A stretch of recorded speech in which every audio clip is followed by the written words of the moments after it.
and we will get those answered. Today, I'd like to start off with a poll though. If we could bring that up, here we go. So have you ever gone to a courthouse to research your family history? So we have a couple options. No, I've never done any research at a courthouse before. Or yes, I've traveled out of state to visit a courthouse. Or locally, maybe you've gone and visited a courthouse to do records. Ooh, lots of people voting. Oh, almost everybody's voted. Excellent, you guys.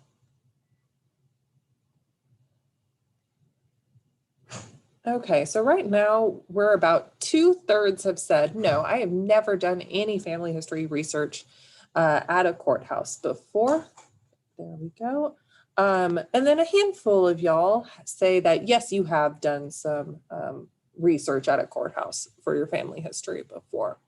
So hopefully, for those of you who have done some family history research before, we're gonna give you maybe some things you didn't think about when searching, or some new ideas of different records to try. And for those who have never done any family history research before, I hope I'll give you some good information to get started. Okay. Sarah? Yes. Question, will there be a syllabus following? You should get a syllabus at the end of the class when you get the wrap up, like thank you email. I believe we have a handout that will go out then that will follow along with everything that we are doing today. We just don't have it beforehand, unfortunately. Thanks. Okay, so getting started. What's the very first thing you need to know? It's gonna be, where is the county courthouse? You gotta know where it is if you're gonna go and do research there. So in the county seat is where 99.9% of county courthouses are going to be located. So in this area, Collin County has their courthouse in McKinney. If you've ever done jury duty in the past few years, you will be familiar with that building or that complex. There's a couple buildings over there. In Denton County, the county courthouse is in Denton. And then in Dallas County, the courthouse is in downtown Dallas. So what sort of information are we going to be able to find once we go to these county courthouses? So the first and most common probably type of records that are found at a courthouse are going to be the county court records. So this will include the names of jurors, witnesses, victims, defendants, and or plaintiffs in civil or criminal cases. This could also include naturalization applications, pension affidavits, divorce filings, separation, or paternity claims. Any sort of record like this that would have gone through the court system, there should be a record of kept at the courthouses. And all of these names, like for being a juror or being a witness, you might be able to find your family history there. So good place to look and search and see if you can dig up some information. Oftentimes, there will be indexes for these, so you're not just having to read hundreds of pages of court documents. You can search an index that will contain the names typically of just the plaintiffs and the defendants. So if your ancestor was involved in some sort of court case, you're going to be more likely to be able to find their name in these indexes. Often these are going to be located in the county clerk's office. There are several offices in a courthouse that have very similar names, like the clerk of the county court versus the county clerk. We'll get into that a little later, but typically that's where those are going to be located. The next type of records that are often found in courthouses, there we go, are property records. So this is going to be when there is a sale or transfer of personal property and land. So often this will be done at county level, but be aware of state land states. So if you're doing research in a specific state, I would do a little back research and figure out if it was originally a state land state.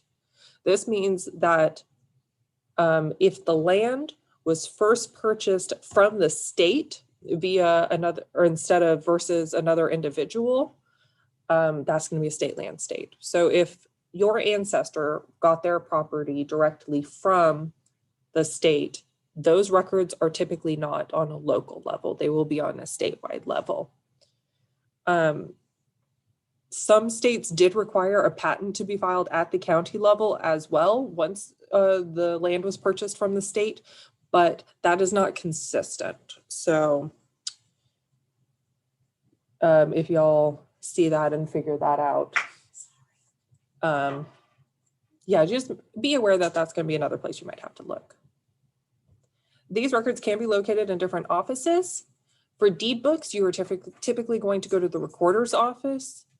And if you're looking for an ancestor that was an enslaved person, remember slaves were considered as personal property. So those records would be in the court clerk's office typically. Any questions so far? Doing good? Okay. Next, we have estate records. These are created when someone with property dies. There is a huge diverse set of records that can be included in estate records, including wills, if somebody's contesting the division of property, or guardianship for orphan children, that will all be included in estate records. Court minutes for any of, like, if there was a contesting of property, probate files, more estate packets, will books, inventory files. The list can go on and on. There's a large set of things that you can find there. And depending on what sort of records were created, those are going to be located in different offices. So if you have probate records, those are typically going to be in a special probate office. Most counties also have a surrogate or orphan court for cases dealing with guardianship. There is also a separate court of chancery, or just like I said with the others, the court clerk's office that might have a lot of records and things like that that will be there.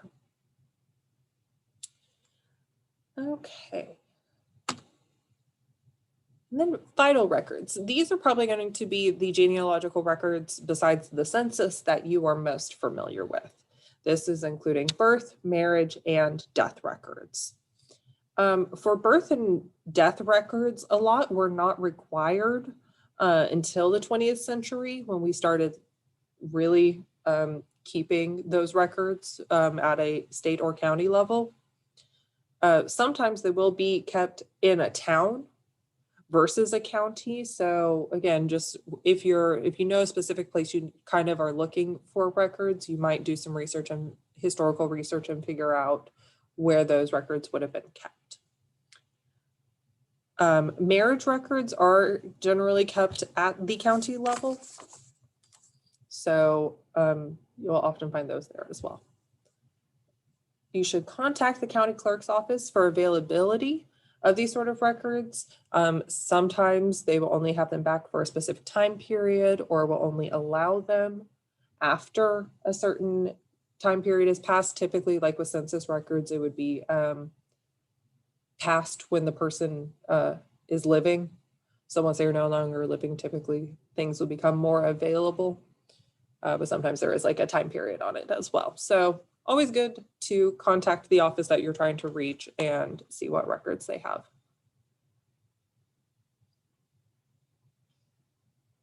Sarah? Right. Yes. We do have a question. Sure. Can research for families in other states be done at the local courthouse? So if I'm understanding the question correctly, I'm going to say no.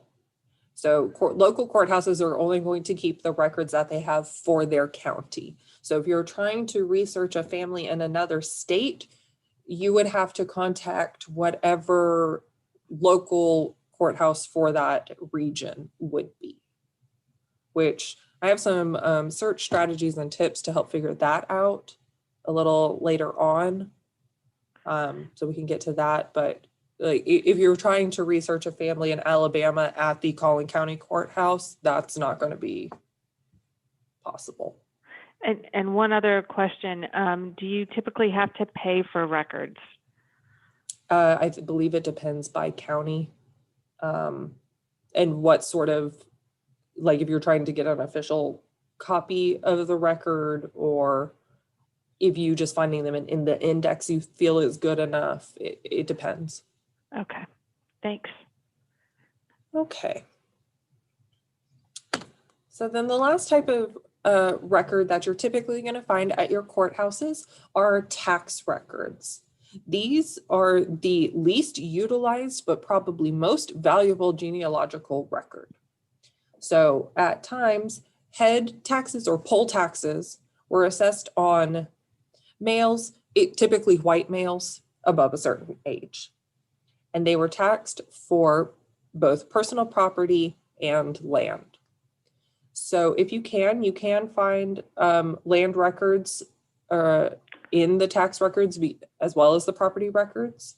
This could include the amount that the land was taxed, the value of the property, the location, if there were neighbors. So sometimes families lived really close to each other. So if you can find your ancestor in tax records, you might be able to see if there was any ancestors or family members living in that region as well.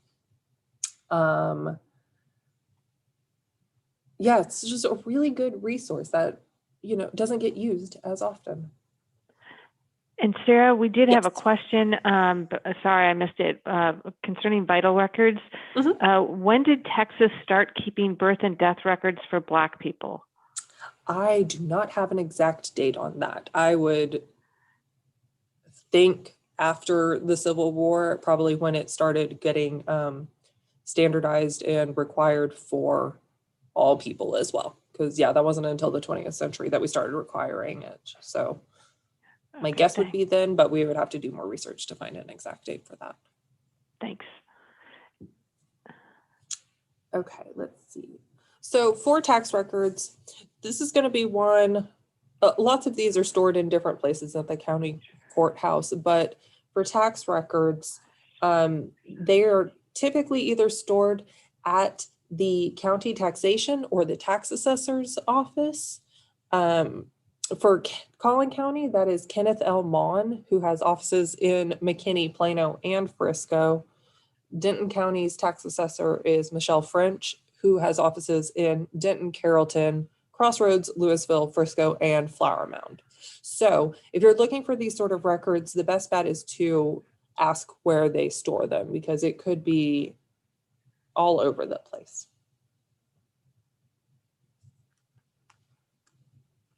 Okay. Collin County and the county clerk at the courthouse there has tried to make it really easy for you to do your family history and look at all the resources that they have. So if you can see their website over on the right-hand side of the screen, collincountytx.gov/county_clerk. They have their genealogy corner on the county clerk page. So for Collin County, they have birth indexes for 75 years or older. There are some school census records back to the 1940s. Marriage indexes from the mid 1800s to current, death indexes over 25 years old, and a cemetery locator, which has a really cool interactive map so you can see where all the different cemeteries are in Collin County. They also include a history of Collin County, which has some really fun little things in it, such as local cattle brands. So if you had, a drawing somewhere of a cattle brand, but don't know, who it could have belonged to, they might have that in there. They have men and women of World War II from Collin County. Did you know, trivia and facts about the area? So maybe that could dig up a clue that you don't know about Collin County or your ancestors. So I'd give them a good look at their website if you're doing some Collin County research. They have some really, really fun stuff there.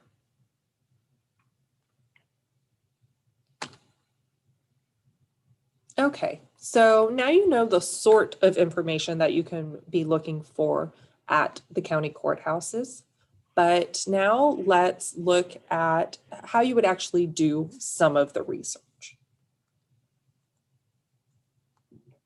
So the first thing that you're going to want to do is to determine exactly where you need to search. So this is kind of what I was talking about when I was saying you need to find the local county court for wherever you're trying to search for your ancestor. A good thing to know is that counties change over time. So if you see the maps on the right, those are Texas in 1852 and 1975. And you can see in that about 125 year range, there's a lot more counties. So yeah, in 1845, Texas had 35 counties, and now currently it has 254. So as the counties change, the current county where your ancestor would have been lived might not be the county that they were a part of when they were living. So that's why we also have parent counties. These are historical counties that divided as population grew. So you can see that whole region of West Texas that includes Amarillo, Lubbock, Odessa, and goes all the way down almost to Austin. Oh, and San Antonio it does include. That is so many different counties now. So what you can do, there's a website called the Atlas for Historical County Boundaries. And you can go to this website, you can look up whichever state you're trying to search in, and then at the time figure out what county your ancestor would have been in. Records for parent countries will typically stay at the courthouse where they were created.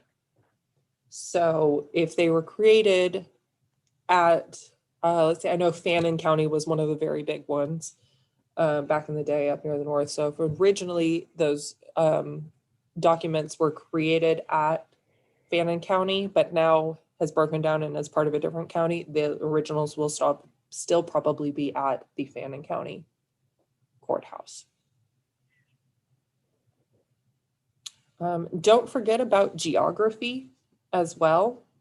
So your ancestor might have lived in one county, but lived closer to the county courthouse or the county seat of a neighboring county than their own county seat. Again, like if there were very large counties like we see in that 1852, they might have lived closer to a different county seat. So don't forget to check those neighboring counties as well.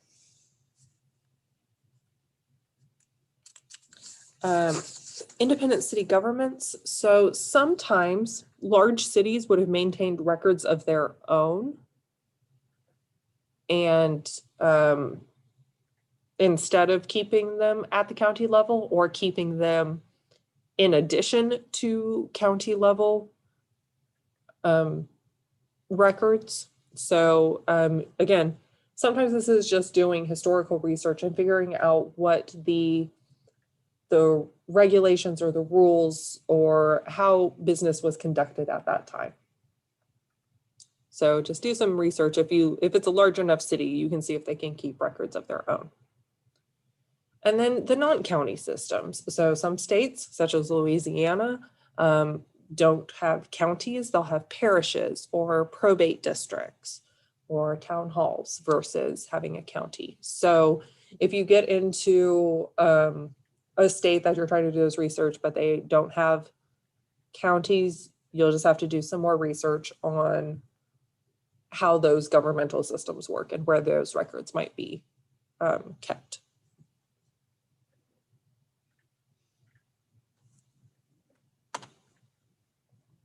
Oh, can you please repeat where the Texas Historical County records are?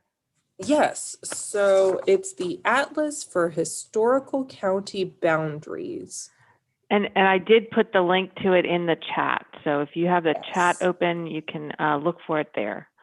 Yes, it's a really fun website to play around with and just see how things have changed, even from, just a couple years time, how often things were growing and changing and all of that. It's been really handy for doing my own family research too. Thanks, Sarah. Okay, so moving on. Any other questions? That's it so far. Okay. So as I mentioned near the beginning, the names of the different offices or departments or clerks in a courthouse have changed over time, or have different duties. So a thing that's really good to do is to learn what all the different county departments or clerks are in a courthouse. So like we were saying, the clerk of the county court is different than the county clerk.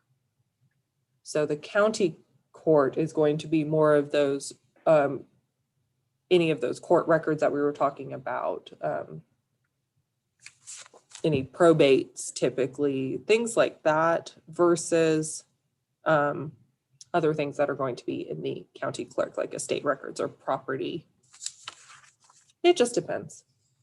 So doing some research, knowing which offices you're going to need to look in for specific records is a good thing to do. You can also check the county's website. This is a good place to try and figure out what the different departments are or what their responsibilities are. Often the county websites will have an explanation of the different departments' functions. Sometimes, if you're lucky, they will also include what records they create or they keep, where their office is located, and if there are any special instructions on how to access these documents. For example, if someplace requires you to request them ahead of time so they can pull the records and you can only look at the ones that you've requested, it's good to check online and make sure you're prepared for whatever your visit would be. If you're really, really lucky, they will have some of their indexes already digitized and online. But you do need to be prepared to visit in person, because as much as we would love everything to be digitized and online and ready to view, it's just not the case, unfortunately, due to budgetary or time constraints. They just haven't had time to be able to digitize and put everything online. So be prepared to do an in-person visit. Right now, during coronavirus, I don't know what each courthouse has, what regulations they have in place. So again, this is a good time to either call or check their website and see what you are allowed to do at the courthouse at the moment.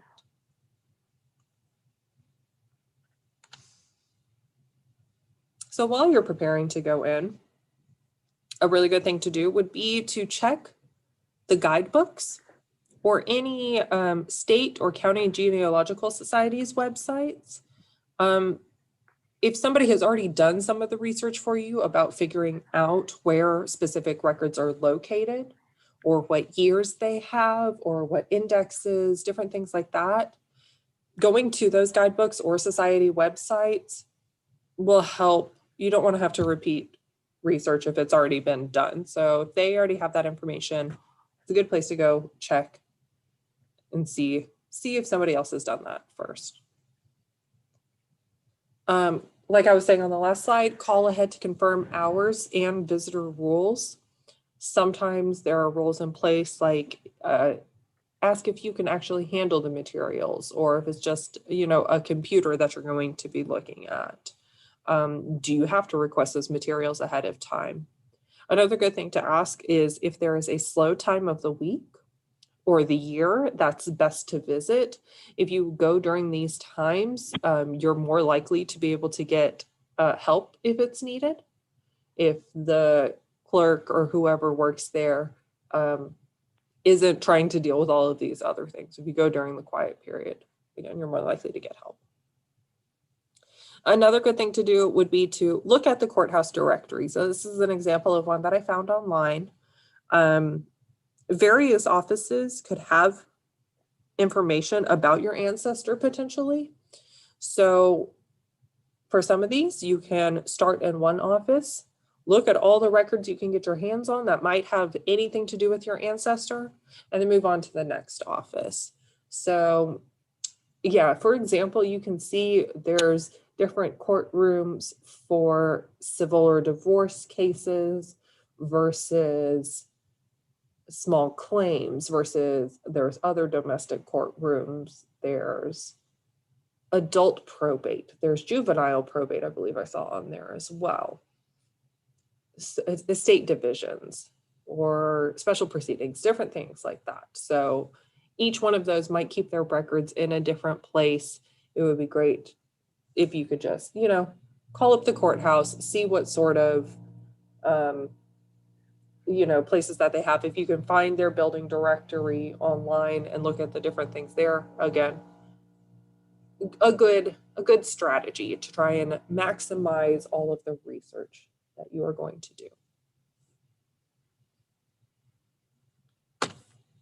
Okay, and then supplies. You always want to be prepared when you are going and doing your research and make sure you have everything you need. So this is just a basic list of things that you could take with you. I would always recommend a lined pad of paper, and then I would say a pencil. I prefer to write in pen, but a lot of places, especially if you're working with historical documents, will not allow you to bring a pen so you don't make permanent marks on the materials. So they just ask that you bring pencils. Again, this is one of those questions that you could ask when you're preparing to go in to the county courthouse. You could ask, do you have any restrictions on whether I, write in pen, or do I need to bring a pencil with me? If you're going to try and make photocopies, if they allow you to do that, make sure you have change or coins for the photocopier. Or if they don't have photocopies, but you're allowed to take photos, bring a camera. Most of us have that on our phones now, but you can also bring another camera. Just please no flash. Magnifying glasses, I've used several times when looking at historical documents, just because the font is smaller. Sometimes it's harder to read, so using that magnifying glass can help. Archival gloves are not required, but a considerate, nice thing if you're going to be touching a lot of old paper materials. We want to preserve them for further generations. If you are a part of a genealogical society and have a membership card, sometimes that's a good thing to bring just in case, you're just trying to show that you're trying to do some more serious research. You're not just, there for fun. You might still be there just for fun, but that'll give a little bit of credibility and credence to your research. And some places just might prefer that you are part of a genealogical society if you're going to be handling materials. It just depends. So having that on you, if you have that, is never a bad thing. And a flashlight would, of course, be good. Sometimes if you saw back a slide or two, that room of all the records, it could be dark. It could be a little bit dim in there, especially if you have some poor vision and you need to see a little better. Just bring a little flashlight with you as well, and that can help. Maybe you'll see a book that was hidden on a shelf that you didn't even know was there. And then the most important thing of all to bring is your research plan. This is going to include your goals for research. So the types of records you want to find, what person you are going to be researching. If you go in without a plan, you can always do that, but this will really help focus your search and keep it in the right path. You just don't want to go in without a plan, dive in, and then be overwhelmed with the amount of information you might find. So this will give you a clear path of, this is what I am looking for on this trip. And then you can also have the summary of the family listings related to the person you're wanting to research. So in case you do come across information on a relative that it maybe isn't the person you're trying to find at the time, you can at least know that that person is related and know maybe you're on the right track to finding the information about your ancestor.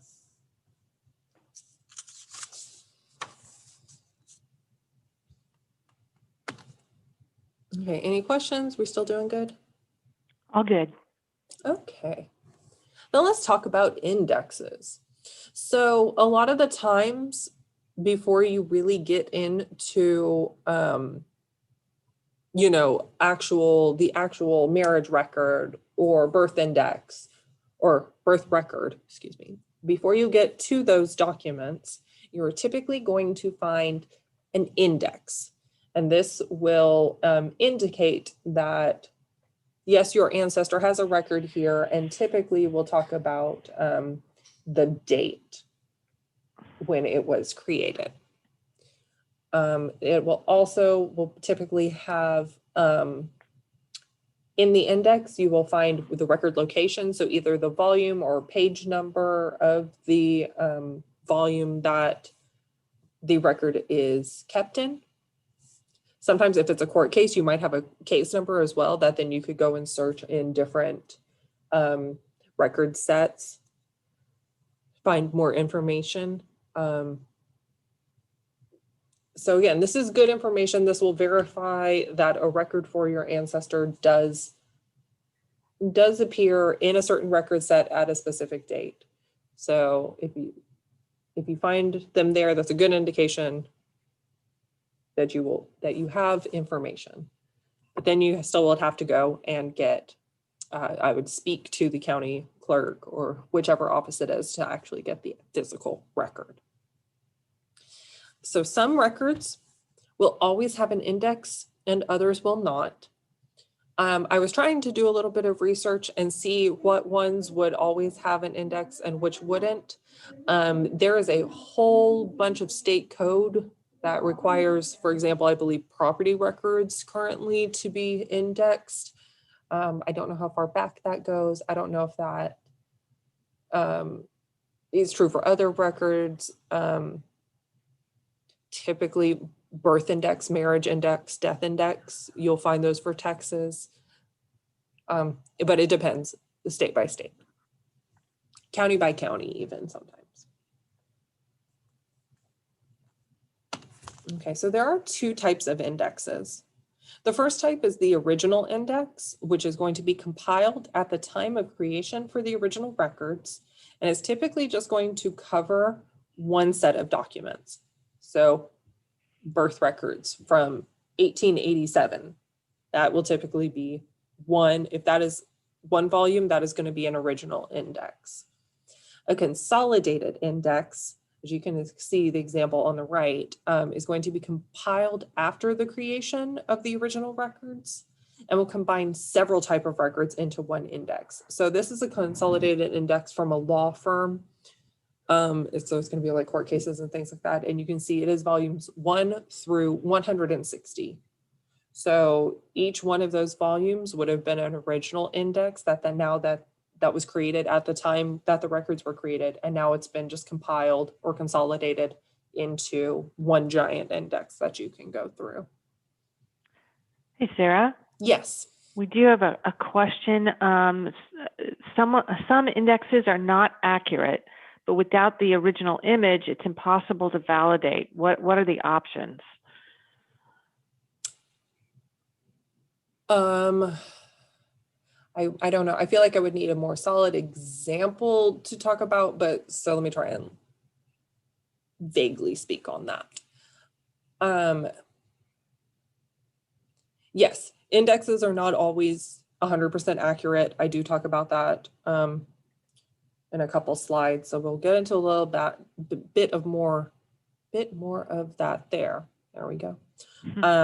But if what you found on the index you don't know if is your correct ancestor or not, then I would still ask to see the original documents, because maybe there was a spelling error or a typing error, or it was entered in wrong at some point along the way.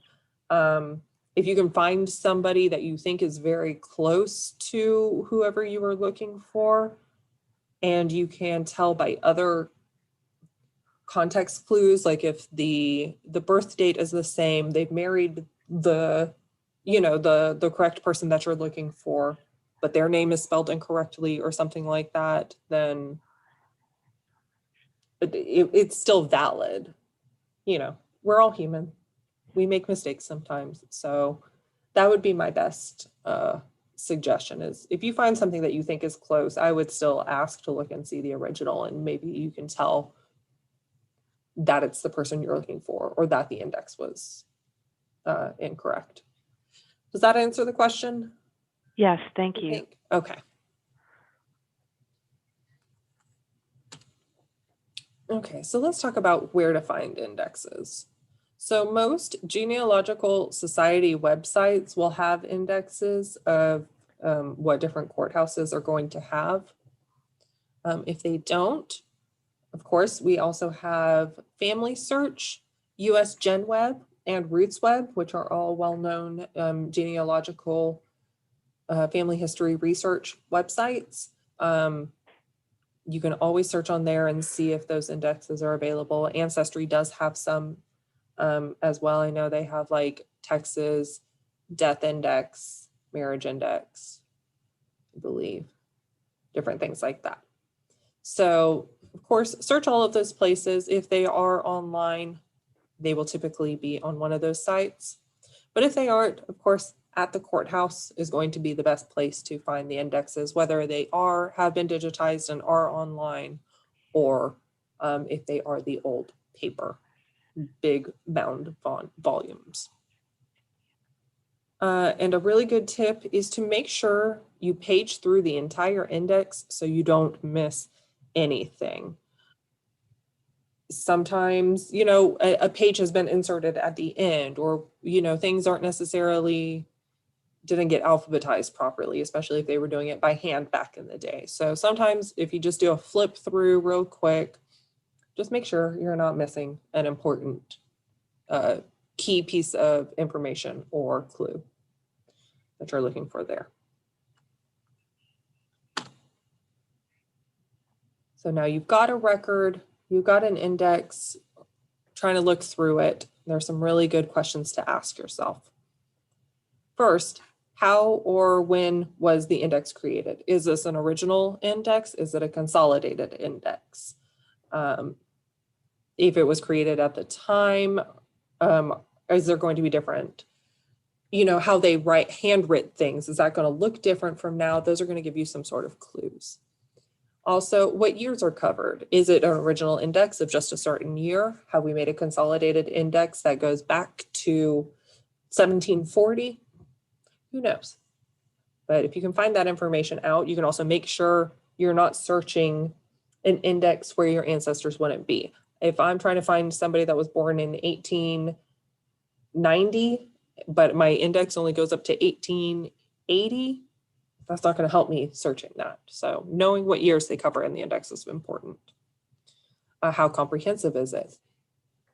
And this kind of goes with the next question. Is everyone indexed or some just some parties? So is it a huge, deep, detailed index? Does it just have a couple of key points and you're going to have to go find those original documents?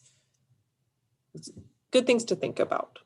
So is everyone indexed? Are parents included in the birth record, or is it just child? Are witnesses included in the court index, or is it just the plaintiffs and defendants?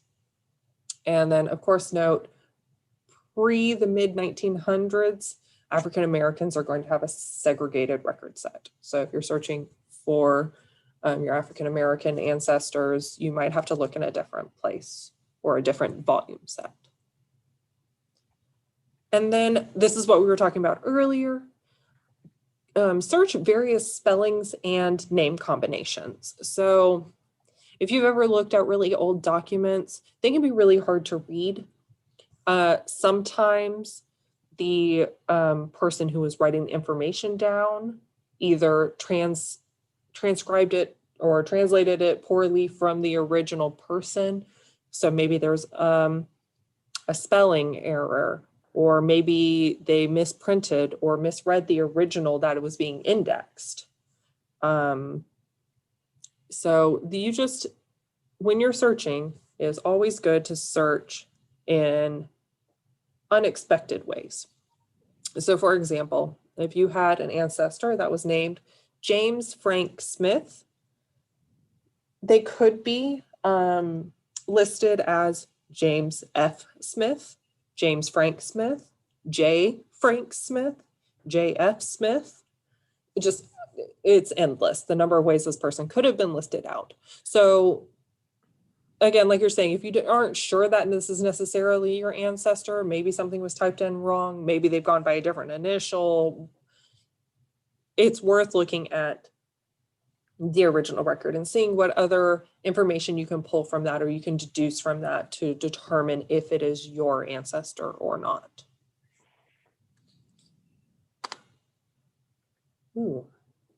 Because of course, there's always hidden treasures too. So if you can read the spine or the title of everything you can access or get your hands on at the county courthouse, you might find some hidden treasures this way. Important information, maybe in a source you didn't think to look in or that the courthouse staff didn't even know was there. I can tell you, working in our archives, I have a pretty good idea of everything we have. There is no way that I know everything that's in there. So we try our best, but again, staff doesn't necessarily know anything. So if you're really going to be spending time doing this research, it's worth the time to just flip through some of these books sometime, just in case there's something that you wouldn't have thought about. It's good to note what records you already have or you have not found. So for example, if you already have a marriage license for the ancestor that you're looking for, you don't need to waste your time searching marriage indexes because you already have that information. But if you don't have property records for them, then that might be a good place that you could go and search instead.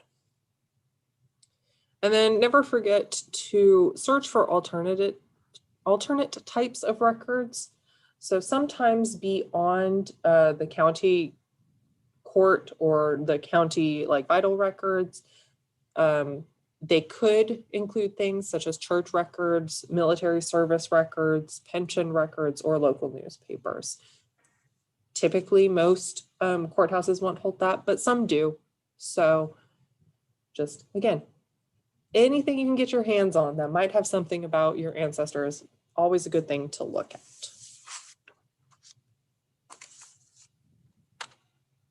Okay, any questions? Nothing right now. Okay, so we know what sort of information is out there at the county courthouses. We know how to research it, but now how do you understand what information you have found? A great place to start is to learn a little bit of legalese. So typically, courthouse records and legal documents are going to be laced with standard phrases, legal phrases, between information about your ancestors. So if you learn some boilerplate phrases, you can really narrow down to what these documents are, what they are trying to, whether if it's like a probate record, if they're like giving something to somebody or they are getting something, anything like that. If you learn these boilerplate phrases, they'll help you dissect the information that you have found. For example, et ux, ETUX is a standard legalese boilerplate phrase that used to mean and wife.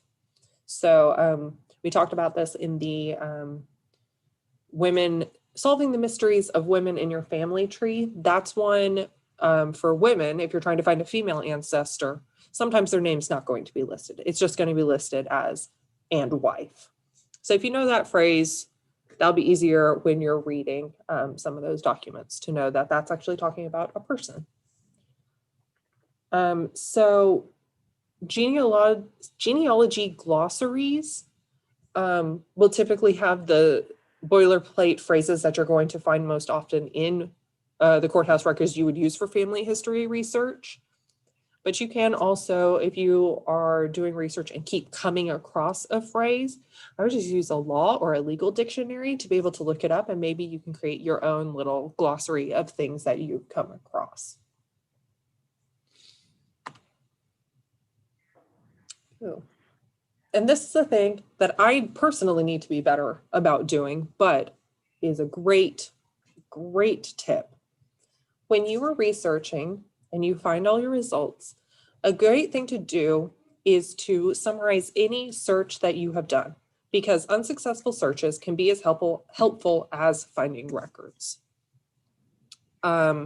If you don't want, like I was saying earlier, you don't want to repeat research that you've already done or that somebody else has already done. So if you've searched and you've gone through some of these like deed books or marriage indexes and you haven't found your ancestor in them, note that down, because then when you come back later, if you don't get everything done in one day, you can come back and know, well, I don't need to research in this volume again.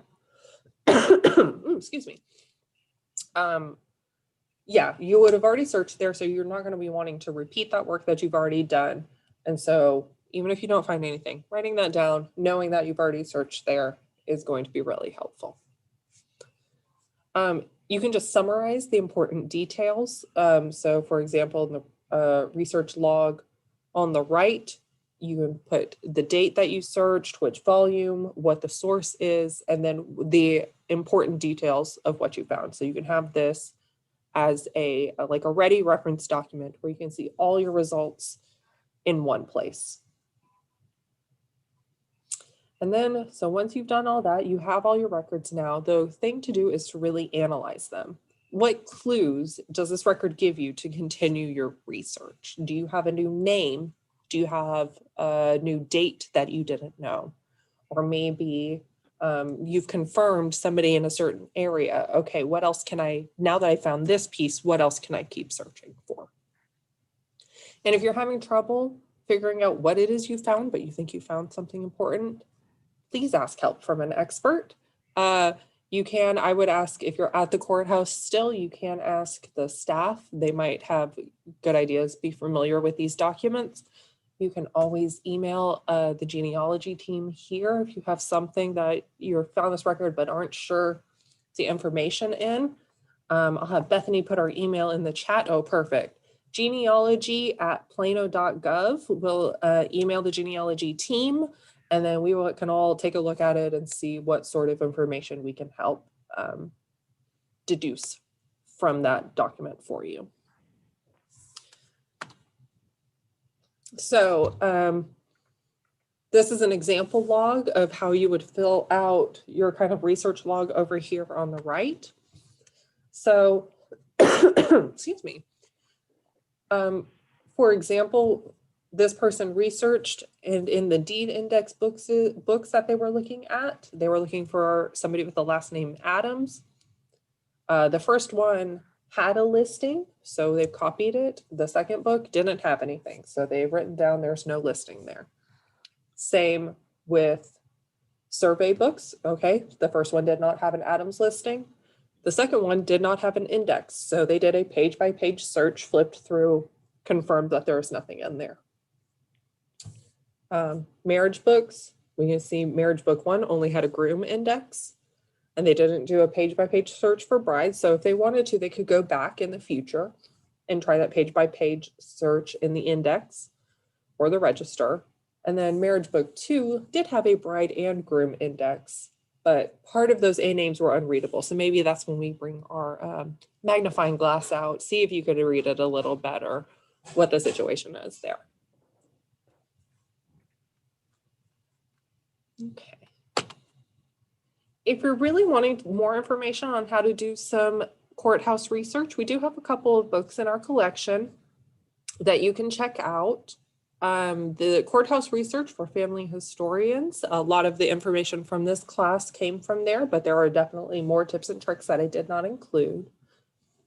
If you are familiar with Canopy, which does streaming videos with your library card, you can, there is a Discovering Your Roots Introduction to Genealogy. I believe it's a great course that has episodes about ancestors in the county courthouse or your ancestors in state records.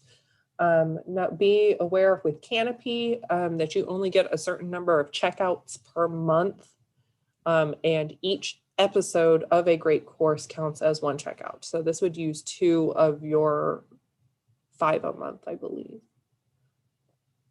But then you would have access to it for 72 hours. You could watch it, take notes, learn some more hints from there. And of course, if you need additional assistance, you can come to our website, planolibrary.org. You go to visit and then Genealogy Center. That'll take you to our main page, and there should be links for if you have questions. There's an Ask a Genealogy Librarian.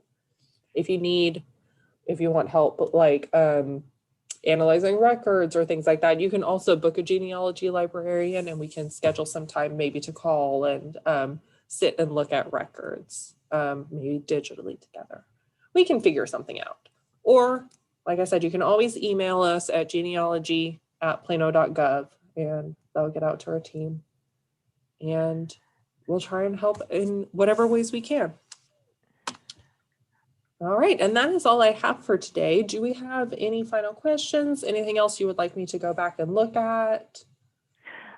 Just two. How can well, first, someone asked about researching records that are in foreign countries, say like in Sicily. And I did suggest to that person that they email us at genealogy@plano.gov, or they could do Ask a Genealogy Librarian to kind of flesh out what their question was. We do have materials in the Genealogy Center, I believe, Sarah. But since the Genealogy Center is currently closed due to COVID, you'd have to kind of know specifically which item you wanted to look at. But you can find those things in the library catalog, and then you could email the genealogy email and kind of ask more about those records. But if you have more to ask or respond to that. I believe foreign country research is a whole different beast unto itself, even compared to just doing research within the United States or a different state. I believe the Family Search Wiki has some really good information. It's going to differ country to country. So I would look there, or if you can find, like you were saying, Sicily, if you can find a genealogical society that's like Italian Americans Genealogical Society. I don't know, I'm making that up, but something along those lines that they might have done some research or know how to do research in that specific area that you're looking for, I would start there. And then, go from there. We also had someone just asking, what's the genealogy@plano.gov email? How is that helpful for my questions? So that sends an email to the entire genealogy team. So if you have questions about, hi, I've been trying to research this ancestor, but I've hit this brick wall. Can you help me any further? Or like I said, if you found a record but aren't exactly sure what the information you're looking at is, if you want to like send it as an attachment to us that we could look at and try and help analyze, things like that, you could email us and we would try and assist. Thanks. I think that's it right now for questions. I think so. So thanks for attending our virtual program today. We will email out the syllabus and then handout of the notes later on. You should get a copy of that. If you have any more questions, we'll hang out for a couple of minutes, probably until 2:00. So if you have anything else, just let us know. We'll be glad to answer. The recording of this will be posted on YouTube shortly. So if you want to go back and watch it again, or any of our other classes, you can find those on our YouTube page or on the Genealogy Center page. We have those all linked as well. And thank you all for attending today. We've really enjoyed having you, and we hope to see you again at another class.